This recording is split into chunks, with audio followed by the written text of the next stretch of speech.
کیے گئے۔ رسول اللہ صلی اللہ علیہ وسلم نے تو کوئی ایسا ذریعہ جس سے کسی تک بات پہنچائی جا سکتی ہے اس وقت تک کے جو وسائل تھے، مثلا دیکھیں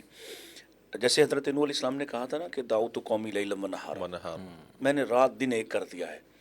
انی اعلنت لہم و اسررت لہم اسرارا، میں نے ان کے کانوں میں بھی کہا ہے، چوک چوراہے میں بھی کہا ہے۔ اللہ تو اکبر۔ نبی پاک صلی اللہ علیہ وسلم نے بھی ایسا ہی کیا ہے، ایک ایک فرد پہ محنت کی ہے، ایک ایک آدمی کی فکر کی ہے۔ آپ وہ لوگ جو وفود کی صورت میں حج کے دنوں میں آتے تھے، آپ ان کے پاس جاتے،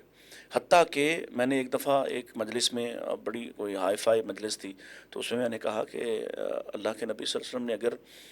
میلے میں جا کر دعوت دی ہے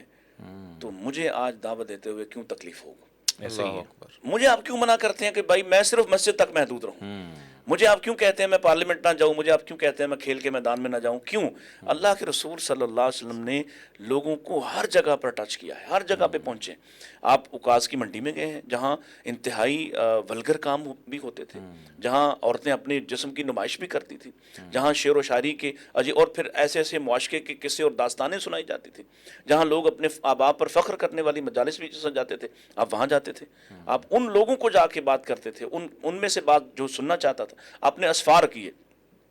بعض اوقات ایسا بھی ہوا کہ آپ سفر کر کے کسی پہاڑی پر گئے صرف ایک گھر کے لیے،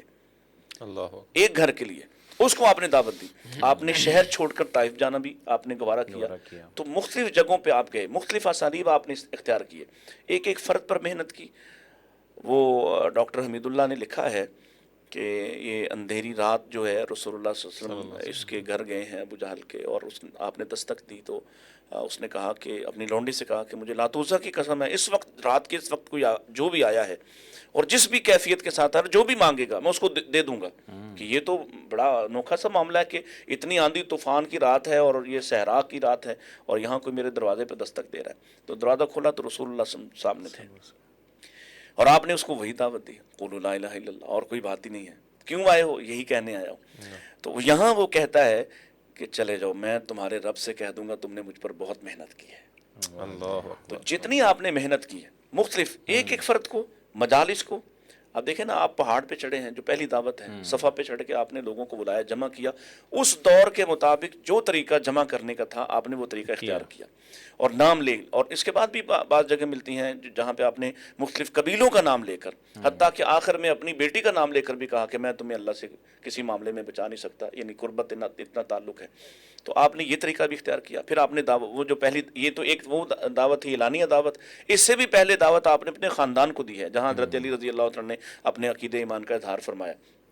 خاندان کو بلایا ہے، دعوت کی ہے، کھانا کھلایا ہے، ان کے سامنے اللہ تعالیٰ کی توحید کا پیغام رکھا ہے، اپنی حیثیت کا اعلان کیا ہے۔ تو یہاں انہوں نے نہیں مانا، پھر پہاڑ پہ جا کے بھی دعوت دی ہے، گھروں میں بھی جا کے دعوت دی ہے، خواتین کو دعوت دی ہے، ایک ایک فرد پر آپ نے محنت کی ہے۔ اور پھر اگر ہم اسلام کے حوالے سے بعد میں دیکھیں، نمازوں میں آپ نے جو مختلف نمازوں کے ساتھ آپ کے خطبات، کوئی بات آپ کے اوپر نازل ہوئی ہے، آپ نماز پڑھا رہے ہیں، نماز کے فوراً بعد آپ نے وہ بات لوگوں تک پہنچا دی ہے۔ قرآن مجید کا کوئی حصہ آیا ہے، وہ مجلس کون سی ہے، آپ نے وہیں اس کو پیغام کو پہنچایا۔ وہ جہاد کے میدان میں ہے، اللہ تعالیٰ نے کوئی بات آپ پر نازل فرما دی ہے، جہاد کے میدان میں تھے نا حضرت سعد رضی اللہ تعالیٰ، جو بدر جو ہے وہ فتح ہو گیا اور مال غنیمت جمع ہو گیا، وہ بار بار آتے تھے، ایک تلوار انہیں بڑی پسند آئی اور وہ بار بار آ کے کہتے تھے یا رسول اللہ یہ مجھے دے دیں، مجھے دے دیں۔ آپ نے فرمایا جہاں سے اٹھائی وہاں رکھ دو، دوسری مرتبہ ہے جہاں سے اٹھائی وہاں رکھ دو، تیسری مرتبہ ہے کہا جہاں سے اٹھائی ہے وہیں رکھ دو، رکھ دی۔ کچھ دیر بعد اللہ نے پیغام نازل کر دیا کہ یہ آپ سے مال غنیمت کے بارے میں پوچھتے ہیں، مال غنیمت اللہ اور آپ کا رسول اللہ کا حق ہے، آپ فیصلہ کرنے کا اختیار آپ کو دے دیا۔ تو آپ نے کہا سعد وہ کہاں ہے تلوار، لے کے آؤ، لے کے آئے، کہا یہ اب تمہاری ہے، اس سے پہلے نہ میری تھی نہ تمہاری تھی، نہ میں تمہیں دے سکتا تھا، اب اللہ نے مجھے دے دی ہے، میں تمہیں دیتا ہوں۔ یعنی جہاں جو پیغام آیا، حتیٰ کہ بڑی معروف بات ہے، جہاد کی ہی آپ بات کر رہے تھے،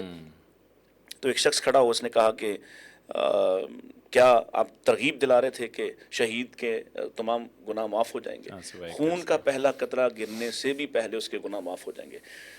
تو اس نے کھڑے ہو کے کہا کہ اللہ کے رسول صلی اللہ علیہ وسلم اگر کوئی اللہ تعالیٰ سے اجر و ثواب کی نیت سے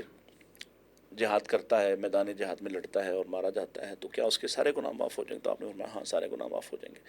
اب بات مکمل ہو گئی، وہ شخص بیٹھ گیا، کچھ ہی دیر گزری آپ پر وحی کی کیفیت طاری ہو گئی، آپ پر وحی کی کیفیت ختم ہوئی، تو آپ نے پوچھا وہ سائل کدھر گیا ہے؟ وہ دوبارہ کھڑا ہوا، جی، پوچھا، کہا سوال دہرایا، اس نے جو سوال پہلے کیا تھا کہ کیا سارے گناہ معاف ہو جائیں گے، کہا سارے معاف ہو جائیں گے، لیکن علت نہیں، قرض معاف نہیں ہوگا، اور ساتھ فرمایا کہ یہ بات ابھی ابھی مجھے جبریل نے بتائی ہے۔ سو آپ نے ہر طریقہ استعمال فرمایا، کبھی کسی کا ہاتھ پکڑا، آپ سنیں گے حدیث سنتے ہیں، ہاتھ پکڑا، وہ سواری پہ ہے معاذ رضی اللہ عنہ، بڑی معروف بات ہے، اور وہ کہہ رہے ہیں کہ اللہ کے رسول میں نیچے اترتا ہوں، نہیں تم اوپر بیٹھے رہو، اور یہ محبت کا عالم ہے، ہاتھ پکڑا ہوا ہے اور آپ ان کو نصیحت کر رہے ہیں۔ کبھی آپ کسی اور طریقے سے، کبھی کان میں سرکوشی کر رہے ہیں، کبھی کسی کو اس کی کسی غلطی کا احساس جو ہے، وہ تین وہ لوگ آئے، بڑی معروف بات ہے وہ بھی، 3 لوگ آئے ہیں، انہوں نے آ کے آپ کے گھر پہ آپ کی اہلیہ سے کچھ سوال کیا آپ کی ذاتی زندگی کے متعلق، اور وعدے کیے کہ ہم آج کے بعد شادی نہیں کریں گے، آج کے بعد جو ہے وہ روزہ ہی نہیں کھولیں گے، اور آج کے بعد جو ہے وہ ساری رات سوئیں گے ہی نہیں۔ تو اللہ کے نبی صلی اللہ علیہ وسلم کو پتہ چلا معاملہ 3 کا ہے، لیکن آپ نے اس کا ابلاغ کس انداز سے کیا کہ یہ مسائل کل کو پیش آ سکتے ہیں، لہذا آپ نے کہا کہ جمع کرو سب کچھ، سب جمع ہوئے تو کہا ایسے ایسے ہوا، اب آپ نے نام نہیں لیا۔ یہ بھی ایک طریقہ ہے ابلاغ کا کہ آپ نے نام نہیں لیا، آپ کو پتا تھا وہ 3 کون ہیں،